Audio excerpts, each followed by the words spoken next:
Hello everyone. So today we would be starting with chapter number 11, and that is pressure.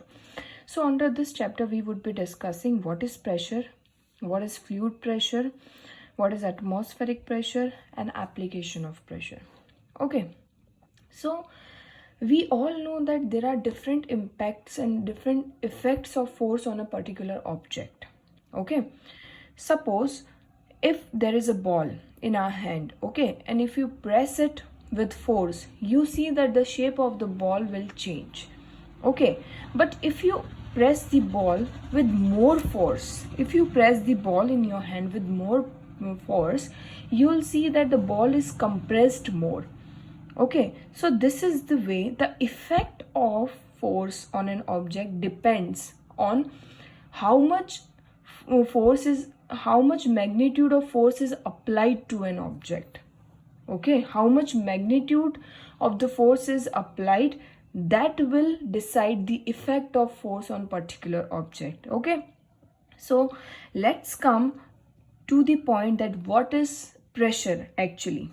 So the force acting on unit area of a surface of an object, okay, is termed as pressure.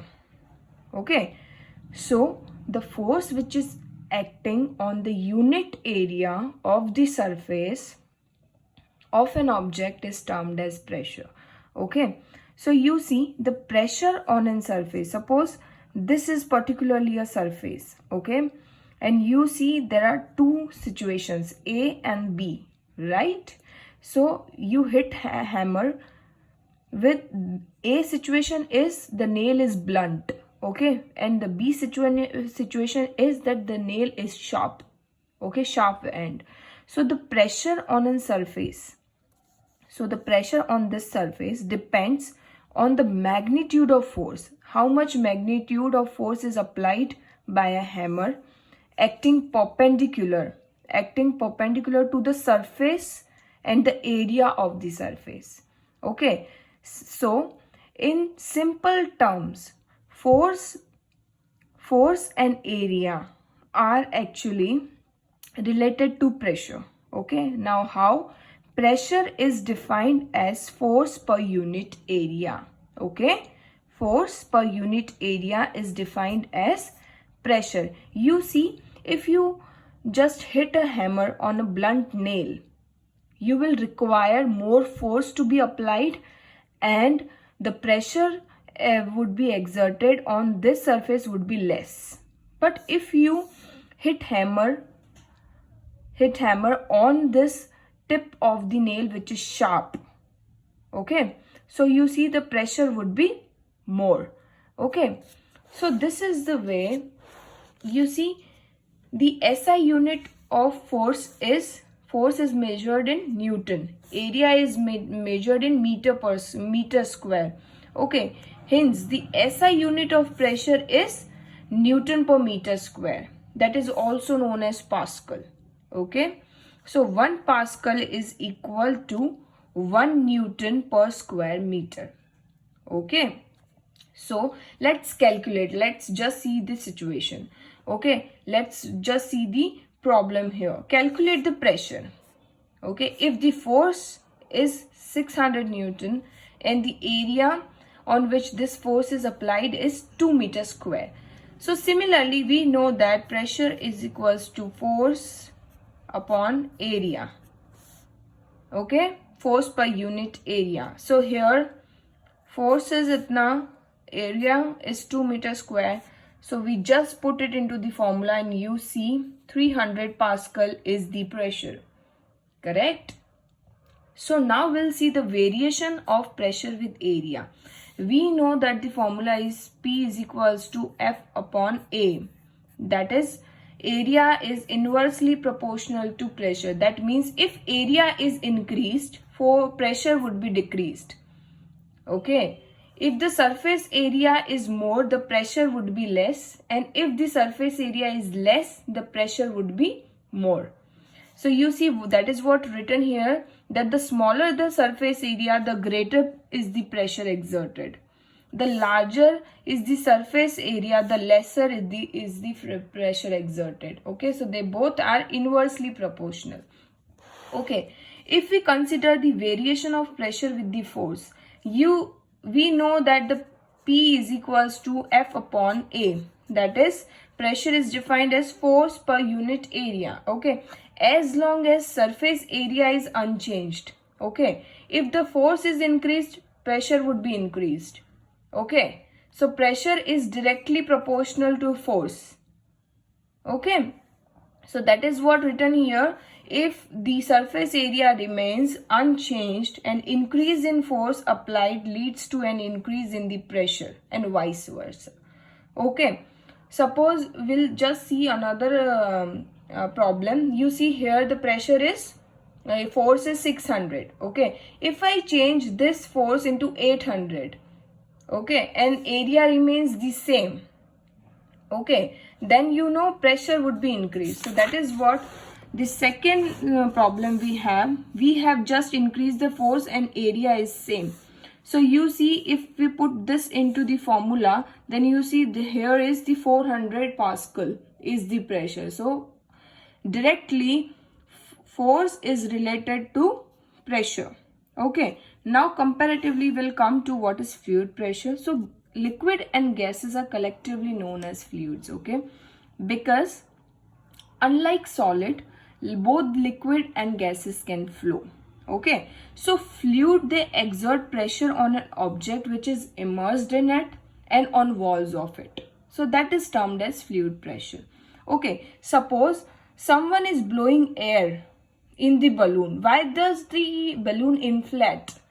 Because the pressure is exerted by air on the walls of the balloon, and that is why the inflation of the balloon happens.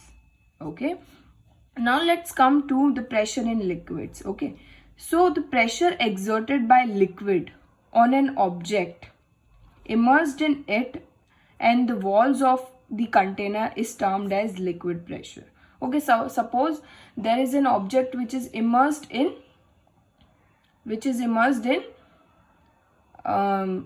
this liquid. You see that the pressure would be exerted by the liquid on the object as well as on the walls of it. So that is termed as liquid pressure. It has been measured with the help of this manometer.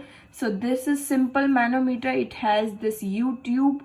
There is another rubber tube which is in the container which has the pressure to be measured. Okay, so depending upon the change in the water level in the U tube, the pressure would be measured. Okay, that determines the pressure.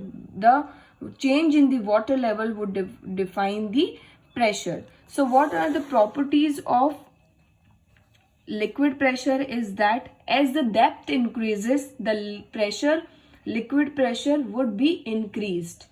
Okay, at the same depth, liquid pressure would be same. Okay, and liquid pressure is exerted in all the directions. Okay, this is what was all about the pressure in liquids. Now we'll come to atmospheric pressure. Okay, so we all know that Earth is surrounded by the blanket of air, and that is called atmosphere, right? So the pressure exerted by the weight of air on object on Earth is termed as atmospheric pressure. Okay, and it has been measured with barometers. Okay, now let's come up to the atmospheric pressure varies with altitude. Altitude, it means height generally.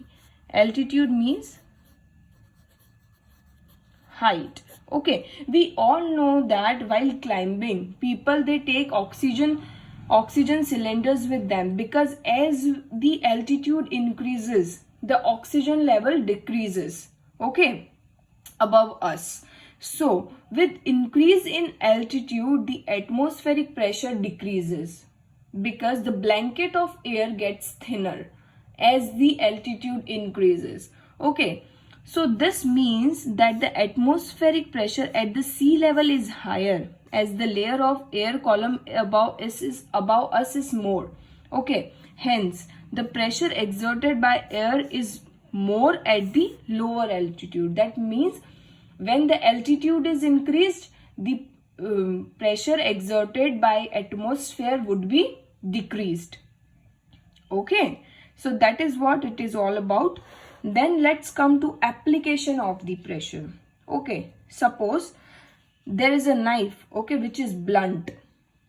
Okay, so it would be very difficult for us to cut the vegetables. Okay, but if the knife with the sharp edges has small area and it would exert more pressure on the vegetables, so it is very easy to cut the vegetables with the help of sharp knives. Okay, suppose this is the board, notice board, and there is a pin. There are two type of pins. Okay, one pin is blunt, other pin is sharp.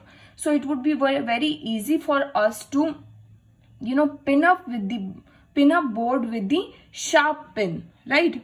The straps of the school bags. Third application is the straps of the school bags are wide enough so that on our shoulders they would exert less pressure, because as the surface area increases, the pressure would decrease. Okay, yeah. So you see, we have, you know, skits. We skit in on the snow. We know the skitting happens on the snow. So the surface area is broad for the skits. Why? So that it would, you know, exert less pressure on the snow. As the area increases, the pressure would decrease. Similarly, when it comes to area, camel's feet, you know, they are actually wide in area. They are flat, so that it would be very easy for camels to walk in the deserts, because it would exert less pressure on the ground, correct, on the surface. So since the area of their feet is more, because pressure exerted by its weight on the sand would be less. Okay, so when we talk about that, you know, something you drink from the glass using a straw, so what happens? The liquid rises up, right? Why? Because the pressure acting on liquid in the glass, when you suck the liquid upwards, so what happens? The pressure inside the straw would decrease. Okay, and the atmospheric pressure acting on the liquid in the glass, it causes it to rise up through the straw. Okay, now let's talk about this. You see a dam here. Okay, so we all know that liquid pressure is increased with the depth. Okay, if the depth is increased, the pressure of the liquid is increased. Okay, so the, you know, the walls in the bottom of the dam are, you know, made thicker so that it can withstand the pressure of the liquid. Okay, so bottom walls of the dam are thicker as compared to the side walls. Okay, so because we know which is the liquid pressure which is highest at the bottom due to its depth. Okay, so we use syringes. You know, the needle of the syringe has a sharp tip. Why? So that when we used syringe to collect blood from our body, so blood pressure pushes the blood into the syringe as we withdraw the plunger. Okay, so with the sharp tip, the pressure would be more because the area of the tip is less. So that is what all about this chapter number 11, pressure. Please let me know if you have any questions in the class. Thank you so much.